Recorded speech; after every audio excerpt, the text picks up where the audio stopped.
Welcome to the CompTIA Project Plus Prepcast by baremetalcyber.com. Change control is the formal, structured process used to evaluate, approve, and implement modifications to a project in a way that maintains control over scope, budget, schedule, and quality. Without it, even well-managed projects risk drifting off course due to unplanned adjustments or informal requests. A strong change control framework ensures that every proposed modification is reviewed for its necessity, feasibility, and impact before any action is taken, creating a balance between flexibility and stability. Change requests can originate from many sources: internal stakeholders seeking enhancements, external clients with new requirements, or technical teams identifying a needed adjustment. These requests may involve scope expansions, changes to requirements, additional resources, or modifications to deliverables.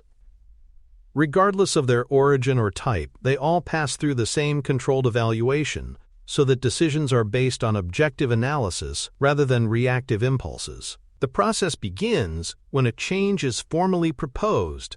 A request should always include a clear description of the change, the reason it is being suggested, and the potential consequences if it is not implemented. Starting with complete, accurate information is essential because it sets the foundation for an informed review. Ambiguity at this stage will only create confusion later and may result in unnecessary delays. Once submitted, the change is recorded in a centralized change control log.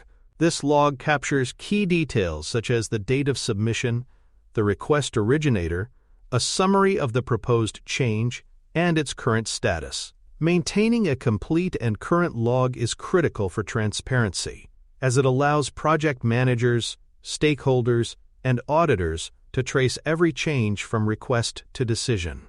A preliminary review follows, intended to filter out requests that are incomplete, irrelevant, or duplicates of existing proposals.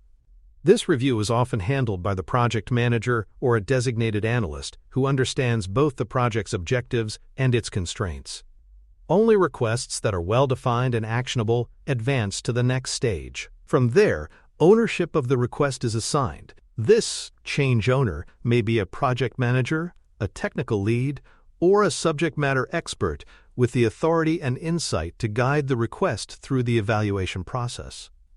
Assigning clear ownership ensures that someone is accountable for following up on the request, coordinating evaluations, and communicating updates to stakeholders.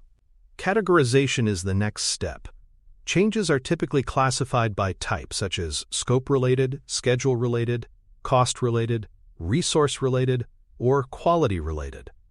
Categorization not only clarifies which stakeholders need to be consulted, but it also determines the appropriate routing path for review and approval. For example, a cost-related change may require financial review, while a quality-related change might involve testing leads. Each change request must then be linked to the specific project artifacts it would affect. These artifacts may include the project charter, the project plan, the scope statement, or the work breakdown structure.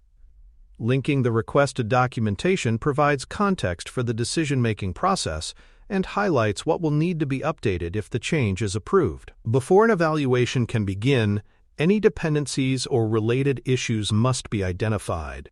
A proposed change may influence other scheduled tasks, create risks, or depend on the completion of other changes. Understanding these connections prevents unintended consequences and ensures the evaluation considers the full system of project activities. The last step in this initiation phase is the preparation of a change evaluation package. This package gathers all relevant supporting information, technical assessments, stakeholder feedback, cost estimates, and potential schedule impacts into a single submission for decision makers. Whether the decision will be made by the project manager or escalated to a change control board, this package provides the objective evidence needed to support approval, rejection, or deferral. For more cyber-related content and books, please check out cyberauthor.me. Also, there are other prepcasts on cybersecurity and more at baremetalcyber.com. Once a change request moves beyond the initiation phase, The next priority is to maintain the change control log with ongoing updates. Every step in the review process, whether it is a technical analysis, stakeholder consultation, or financial assessment, should be recorded. These notes serve not only as a decision trail for auditors and future reference, but also as a way to ensure that the reasoning behind the final outcome is transparent to all involved. During the review stage, stakeholders must be engaged early and consistently. If a proposed change could alter deliverables, extend timelines, or increase costs, those affected should be notified as soon as possible. Transparent communication during evaluation helps manage expectations and reduces the risk of resistance once a decision is made. It also allows stakeholders to provide additional context or raise concerns that might influence the decision. Prioritization is an important element at this point. Not all changes have the same urgency or value. The project team and governance bodies need to determine which requests offer the greatest benefit, address the most pressing risks, or align most closely with strategic objectives. Criteria such as potential return on investment, risk mitigation value, and technical feasibility help ensure that attention is directed toward the most impactful changes first. Each request must then undergo a detailed impact assessment. This assessment considers how the proposed change will affect the project's time, cost, scope, and quality. It should also examine potential technical dependencies, operational implications, and any regulatory or compliance issues. A well-documented impact assessment demonstrates that the recommendation is based on objective analysis rather than subjective opinion, strengthening the integrity of the decision-making process. From this assessment, a formal change recommendation is developed. This recommendation clearly states whether the change should be accepted, rejected, or modified before approval. It should include the rationale for the decision, referencing the documented evidence gathered during the evaluation.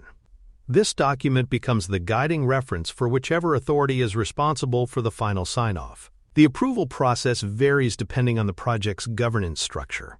Some changes, especially those with minimal impact, can be approved directly by the project manager.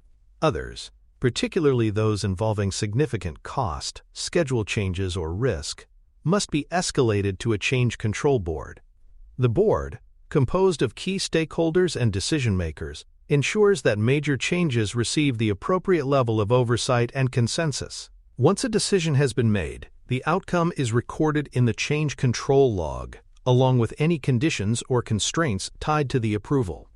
If the change is rejected or deferred, the reasoning must also be documented. This complete record prevents future disputes and allows for quick reference if similar requests arise later in the project. The next step is to notify all affected stakeholders of the decision. This communication should include the outcome, the reasoning behind it, and any next steps required for implementation or adjustment. Clear, timely updates help maintain alignment and readiness, ensuring that all parties understand how the decision will affect their responsibilities and timelines. For approved changes, preparation for implementation includes updating all relevant project documents, schedules, budgets, and assignments. Teams may require briefings, additional training, or adjustments to tools and processes before the change is put into effect. Preparing thoroughly at this stage minimizes the risk of disruption and ensures that execution aligns with the agreed-upon scope and expectations. In summary, the change control process begins with a formal request and proceeds through structured logging, review, analysis, and approval before concluding with either implementation or rejection. Each step safeguards the project against unexamined alterations and ensures that changes contribute positively to the project's success. For the PK0-005 exam, understanding this process and the reasons behind each stage will be essential for recognizing correct answers in scenario-based questions. Thank you for listening. Please follow baremetalcyber.com on social media and check out our books at cyberauthor.me.